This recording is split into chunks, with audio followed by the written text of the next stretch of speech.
Hi all, welcome back to a new post today.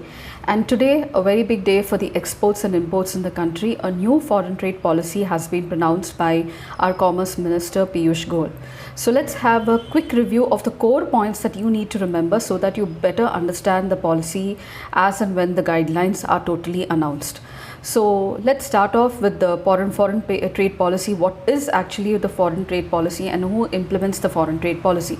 So the foreign trade policy in India is promoted, and foreign trade policy in India is implemented by the Director General of Foreign Trade, which functions under the Ministry of Commerce and Industry. Now the foreign trade in India is promoted and facilitated by the DGCI, that is the Director General of Foreign Trade, which functions under the Ministry of Commerce, as I told you. It has a huge network of 38 regional offices and authorizes the exporters and importers to carry on the trade obligations through these networks of these regional authorizers or to these regional offices. So it implements the foreign trade policy of India. Now, foreign trade policy is nothing but a framework or a document that is brought about by the country to regulate the exports and imports into the country. It lays down certain goals, objectives, procedures, programs, etc. for efficient management of the foreign trade in the country. The policy aims at enhancing the country's trade with respect to exports and imports for boosting economic growth and employment generation.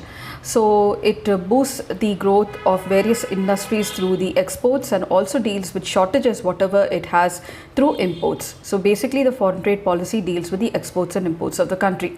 Now there are two acts, that is the Customs Tariff Act and the Central Excise Tariff Act, which are two important acts which lay down how the customs and the excise which govern the exports and imports in the country shall be levied on trade.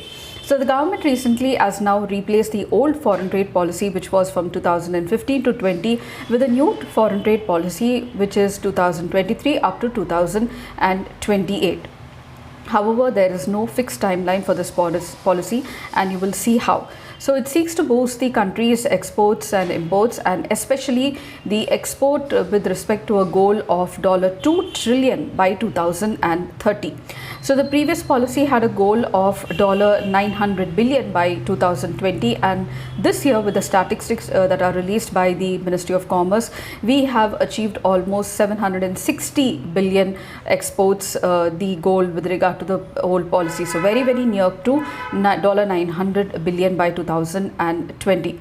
So the new foreign trade policy, which was just released today, will come into effect on April 1st, 2023. That's tomorrow.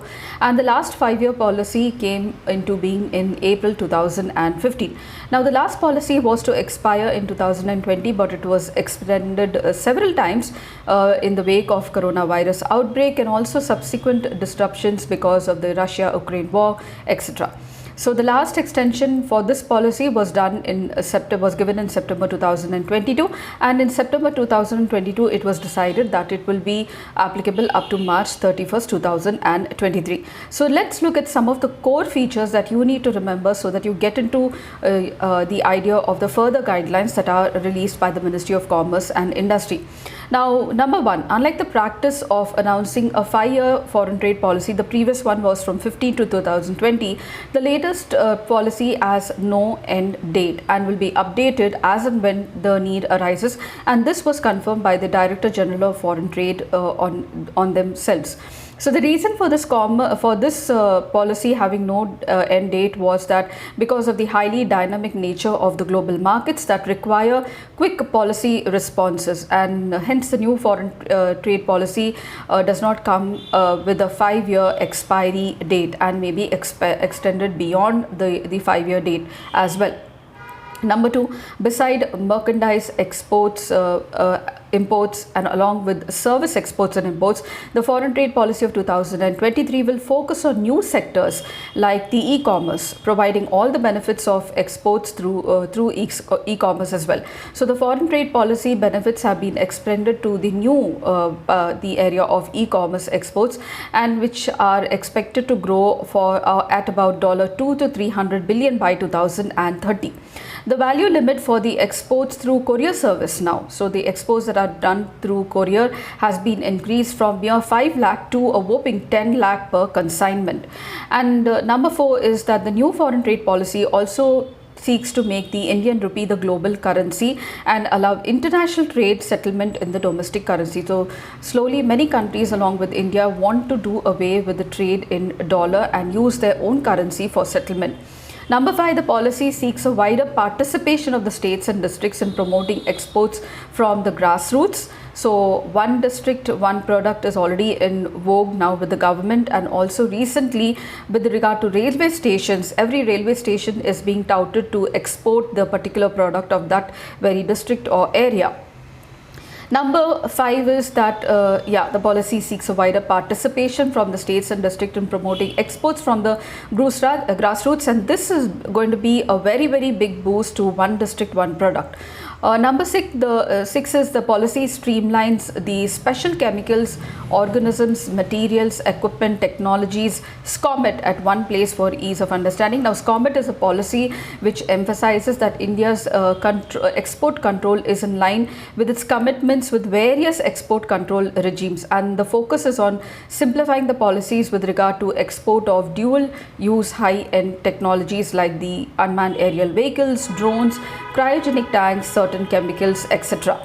Number 7 is that now 4 new towns of export excellence have been announced in the foreign trade policy. So Faridabad for apparel, Moradabad for handicrafts, Mirzapur for handmade carpets, and Varanasi for handloom and handicrafts.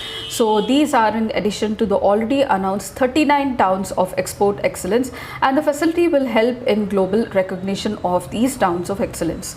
And number 8 and the last is that a big announcement has been the launch of an amnesty scheme that will leverage the various exporters, and also continuation of schemes like the Advance Authorization Scheme and the EPCG. So these are the core items of the foreign trade policy that has been announced by the Commerce and Industry Minister, and further this will help you to build on the other guidelines that will be announced in the days to come. I hope this was really helpful to you all, and I shall see you in the next post, and until then, happy learning.